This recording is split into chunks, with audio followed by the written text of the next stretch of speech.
Hello, this is Randy from Go Big Parts. Hey, today we're going to do another video. This one's going to be a little bit different. It's more about fitness. What do I do other than ride dirt bikes and snowmobile? Well, in the summer, I like to try to stay in shape. I'm probably not as religious about it as I should be, but other than like kayaking and doing some boating up north and stuff, swimming, I basically ride bikes in the summer. And then in the winter, I have a gym membership, so I do what I can there. I probably don't get there as much as I should, but I'm going to show you all of our bikes, basically my bikes and my wife's bikes, and what we do to stay in shape.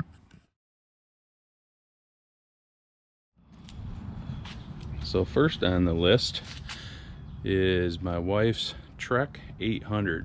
This is I believe a 1991, back when mountain biking was really taking off for the first time. Everybody was buying them.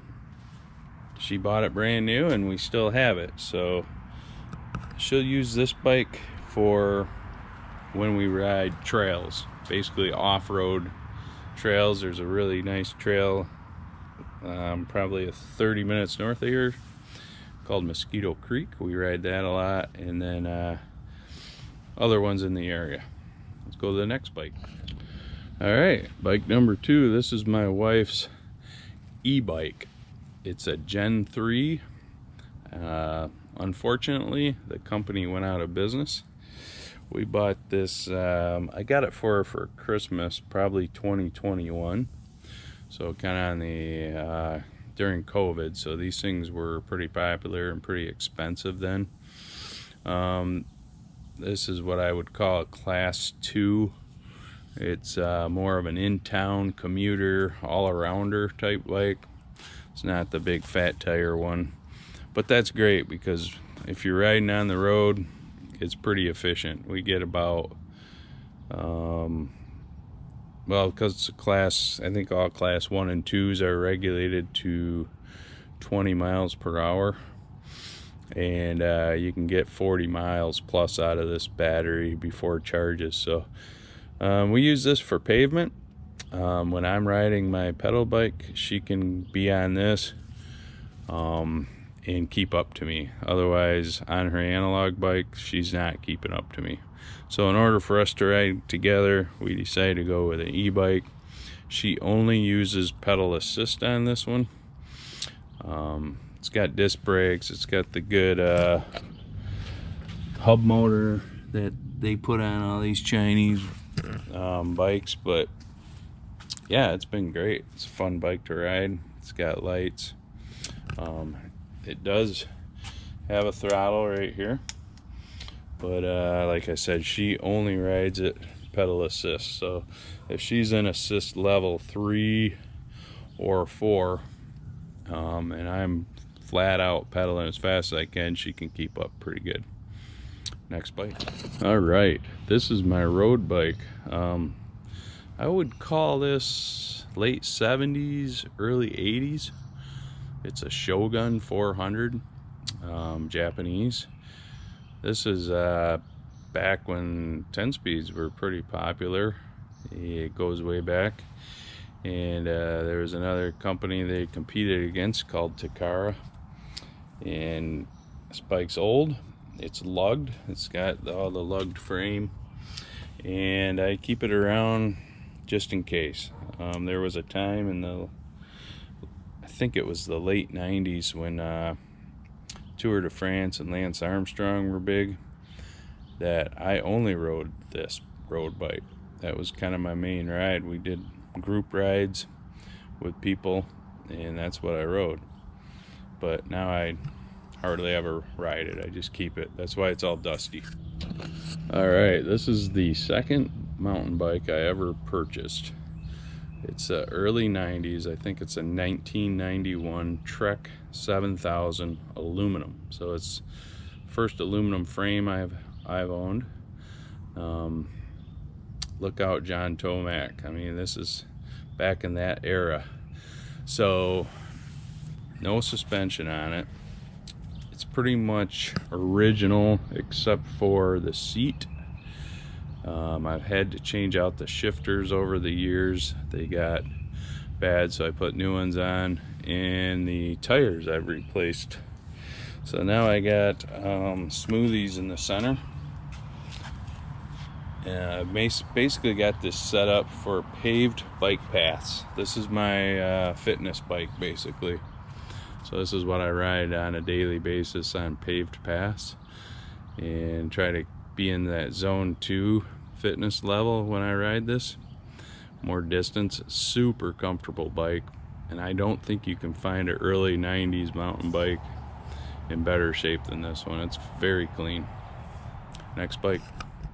Okay, here's my newest and my funnest bike I own. This is a Trek Marlin 7.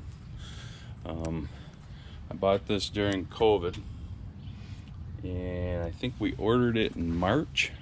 My buddy bought a bike shop and he ordered it for me, and it didn't come in until near the end of August. That was back when everybody was buying bikes. They were out of stock, the whole 9 yards, but I still got a super buy on this bike. This one, I've changed up quite a few things on it. So let's see, first thing I did, I believe, is the pedals. I put the race face chesters on there. I changed the sprocket, went up from a 28 tooth to a 32 tooth. It was geared so low. I mean, look at that sprocket on the top and the back there. Then I added a dropper post, so did that. And the next thing was the tires and the grips. So I put P&W grips. It's a P&W dropper post with suspension, so this thing will give when you hit a bump, really large bump.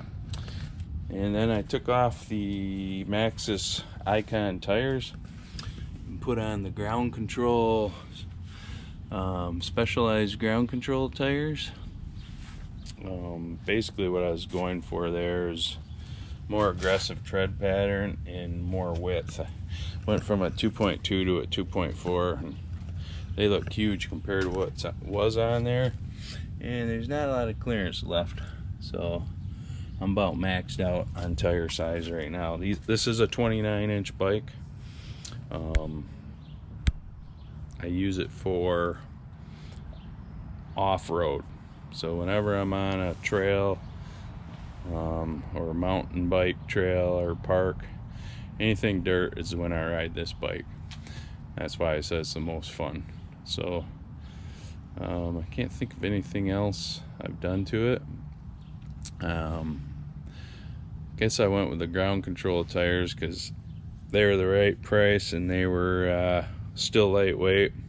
Still trying to keep with the XC theme on this bike, but it's been a great bike. Love it. So that's how we stay fit in the summertime. I pretty much ride bikes every day.